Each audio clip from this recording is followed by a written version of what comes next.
હેતુસ kitchen. આજે આપણે બનાવીશું ખાંડવી બનાવવાના છે। તો ખાંડવી કુકરની અંદર બનાવશું। તમે ક્યારેય નહીં બનાવી હોય, મારી રેસીપી જોઈને તમને ખ્યાલ આવશે કે કુકરમાં પણ ખાંડવી બને છે। તો એના માટે આપણે એક વાટકીનો માપ કરેલો છે। કોઈ પણ વાટકીનું તમે માપ કરી શકો છો। તો એક વાટકી આપણે બેસન લીધેલું છે અને એક વાટકી જેટલી આ જ વાટકીના માપથી એક વાટકી આપણે ખાટી છાશ લીધેલી છે। અહીંયા એક ઇંચ આદુનો ટુકડો લીધો છે, એક લીલું મરચું છે, મીઠું, બાકી રેગ્યુલર મસાલાની અંદરથી મસાલાની જરૂર પડશે એનો ઉપયોગ કરી અને ટેસ્ટી એવી આપણે ખાંડવી તૈયાર આજ કુકરમાં કરશું। એક મરચું આપણે ખાંડણીની અંદર ઉમેરી દીધું છે સુધારીને, અને આદુનો ટુકડો પણ મરચા સાથે ઉમેરી અને સરસ આપણે આની પેસ્ટ તૈયાર કરવાની છે।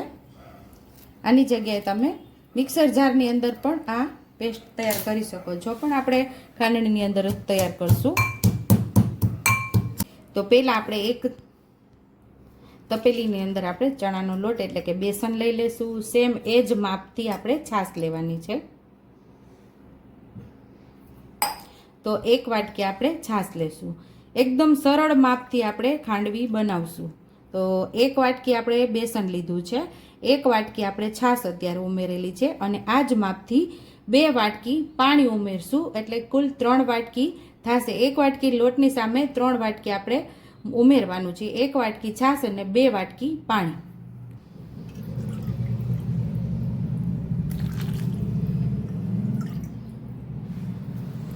અહીં આપણે 2 વાટકી પાણી ઉમેરી દીધું છે, અને આપણે જે પેસ્ટ તૈયાર કરેલી ને એ હવે આની સાથે જ આપણે ઉમેરી દઈશું।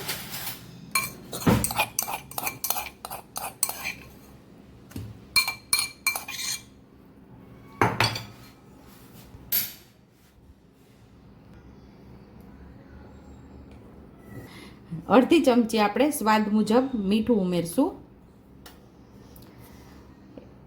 5 ચમચી જેટલી હળદર ઉમેરશું। 5 ચમચી જેટલી હિંગ ઉમેરશું, એટલે પચવામાં સરળ રહે। આ બધું સરસ આપણે મિક્સ કરી દઈશું। હવે આપણે બ્લેન્ડર કરી દઈશું આને, એટલે એક રસ બધું થઈ જશે।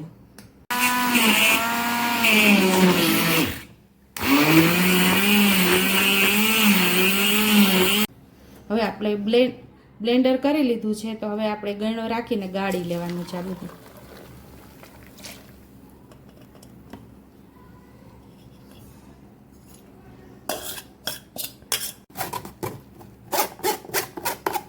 અહીંયા આપણે જો આદુ મરચાંની પેસ્ટ ઉમેરી બ્લેન્ડર કરી દીધું, એટલે બધો આપણો આદુ મરચાંનો ટેસ્ટ આપણા બેટરની અંદર આવી જશે। અહીંયા સરસ બધું મિક્સ થઈ ગયું છે, એટલે એક આપણે ઊંડું વાસણ લીધું છે, એટલે સરસ એવું આપણે કુકરની અંદર રહી જાય। આપણે ઊંડું વાસણ લીધેલું છે, એટલે આની અંદર આપણે કાંઠો નથી મૂકતા। જો તમે તપેલી લેતા હોય ને તો નીચે કાંઠો રાખી અને ઉપર તપેલી રાખી દેવાની છે, અને ઉપરથી આપણે ડીશ ઢાંકી દેવાની છે, અને નીચે કુકરમાં આપણે 1.5 ગ્લાસ જેટલું પાણી ઉમેરેલું છે। હવે આપણે કુકરને ગેસ ઉપર રાખી દેવાનું છે। કુકરને આપણે ગેસ ઉપર રાખી દેશું। જો મીડિયમ ગેસ ઉપર પકાવવું હોય તો 6 સીટી કરવાની છે। ફાસ્ટ ગેસ ઉપર તમારે કરવાનું હોય તો 8 સીટી કરજો। સાવ કુકર ઠંડુ થાય ને પછી જ આપણે ખોલવાનું, જાતે હવા રિલીઝ થઈ જાય ને પછી જ। આપણે ઉપર ઢાંકણ એટલા માટે ઢાંકવાનું કે આપણે જે ઉપરની ઓજ હોય એની અંદર ના પડે ને વધારે પાણીનો ભાગ ન થાય, અને વ્યવસ્થિત આપણી ખાંડવી તૈયાર થાય। એટલે ઉપરથી આપણે ઢાંકણ ઢાંકવાનું અથવા તો ફોઇલ પેપર રાખી દેવાનું। જાતે જ હવા રિલીઝ થઈ ગઈ છે, અને હવે આપણે આને ઢાંકણને લઈ લેશું, અને આપણે આ વાસણને પણ બહાર લઈ લઈશું। અહીંયા આપણી ખાંડવી તૈયાર થઈ ગઈ છે, તો હવે આપણે એને હલાવવાની છે।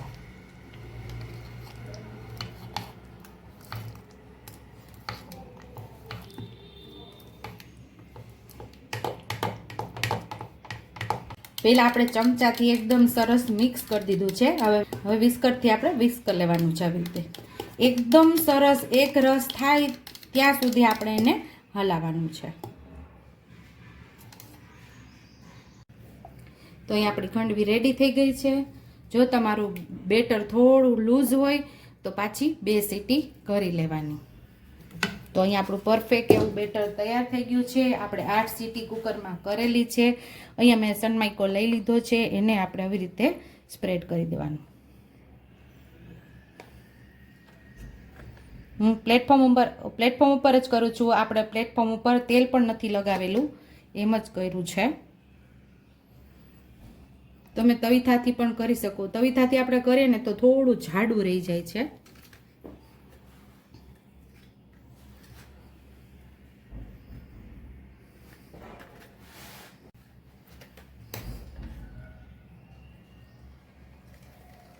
મસ્ત ક્લીન કરેલું છે આપણું પ્લેટફોર્મ.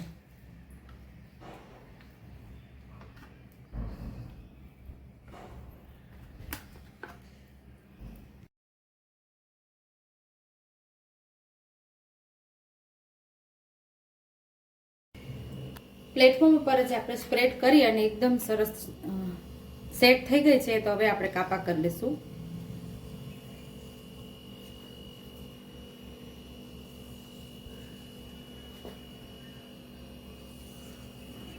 હવે આપણે રોલ લઈ લઈશું આવી રીતે.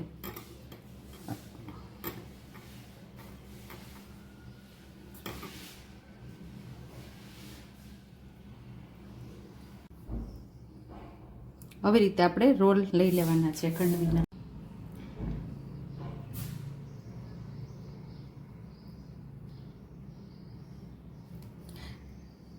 આવી રીતે રોલ વળી જાય અને પાછા આપણે વાળી શકીએ તો આપણી ખંડવી બરાબર રેડી થઈ ગઈ છે એમ સમજવાનું. સેમ એ જ રીતે આપણા બધા રોલ આપણે તૈયાર કરી લેવાના છે.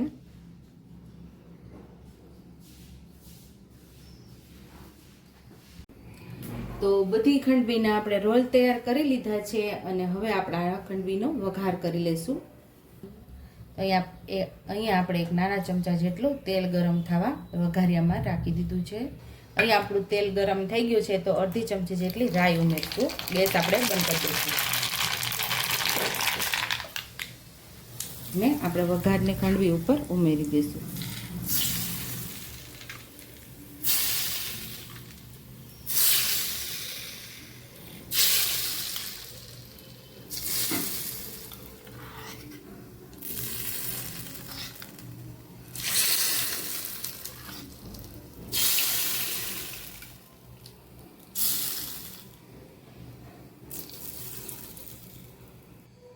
સુપર ટેસ્ટી એવી આપણી કુકરમાં ખંડવી તૈયાર છે.